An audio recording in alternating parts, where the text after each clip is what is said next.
ডিসেম্বরের প্রথমার্ধেই জাতীয় সংসদ নির্বাচনের তফসিল ঘোষণা হবে বলে জানিয়েছেন নির্বাচন কমিশনার আবুল ফজল মোহাম্মদ সানাউল্লাহ।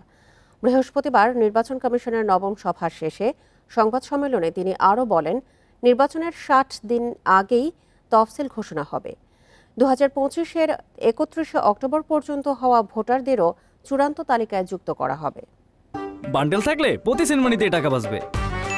বিকাশ সেনমানি বান্ডেল কিনে জিতুন প্রতি লেনদেনে।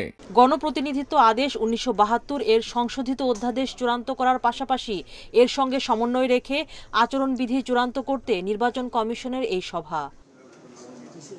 বৃহস্পতিবারের বৈঠকে রাজনৈতিক দল ও প্রার্থীর আচরণ বিধিমালা ২০২৫ ঠিক করা হলেও বাকি থাকে আরপিও চূড়ান্তের কাজ। এ নিয়ে আলোচনা চলবে বলেও জানান নির্বাচন কমিশনার।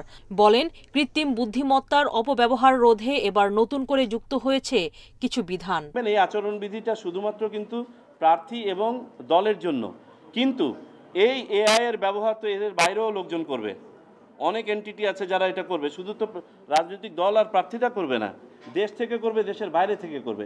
তো সেইগুলো প্রতিহত করার জন্য আমরা একটা কমিটি ফর্ম করেছি ইতিমধ্যে। অনলাইন নিবন্ধন ও পোস্টাল ব্যালটে প্রবাসীদের ভোটদান পদ্ধতি চূড়ান্ত করে ইসি। একই পদ্ধতিতে নেওয়া হবে দেশের জরুরি সেবাদাতা কর্মী ও কারাগারে থাকা মানুষের ভোট। প্রবাসীদের কাছে শুধুমাত্র সিম্বল ব্যালট যাবে, সেটাই হবে তাদের পোস্টাল ব্যালট, এবং সেই সিম্বল ব্যালটে যতগুলো সিম্বল থাকা দরকার সেই সিম্বলগুলো থাকবে, যাতে করে আমরা এই ট্রাভেল টাইমটা কমাতে পারি। এই রেজিস্ট্রেশন প্রসেসে একটু সময় লাগবে, বিধায় এটা আমরা আগে থেকে শুরু করব। এখানে আনুমানিক ৩ সপ্তাহ সময় দেওয়া হবে।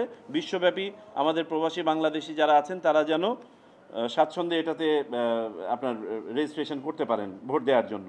নির্বাচনের ৬০ দিন আগে তফসিল দেওয়া হবে বলেও জানান মোহাম্মদ সানাউল্লাহ। আমাদের পক্ষ থেকে ঘোষণাটা আসবে ২ মাস আগে, আনুমানিক যেদিন আমরা শিডিউল ঘোষণা করব। তো আপনারা ধরেই নিতে পারেন এই শিডিউল ঘোষণার কাজটা আমাদের ডিসেম্বর মাসের প্রথম অর্ধেই আপনারা পাবেন। খুব জরুরি না হলে নির্বাচনে ইন্টারনেট সেবাসহ ডিজিটাল কোনো প্ল্যাটফর্ম সীমিত করবে না কমিশন। তবে ভোটের সময় উড়ানো যাবে না ড্রোন। সুলতানা জাহান মিতু, ইন্ডিপেন্ডেন্ট নিউজ, ঢাকা।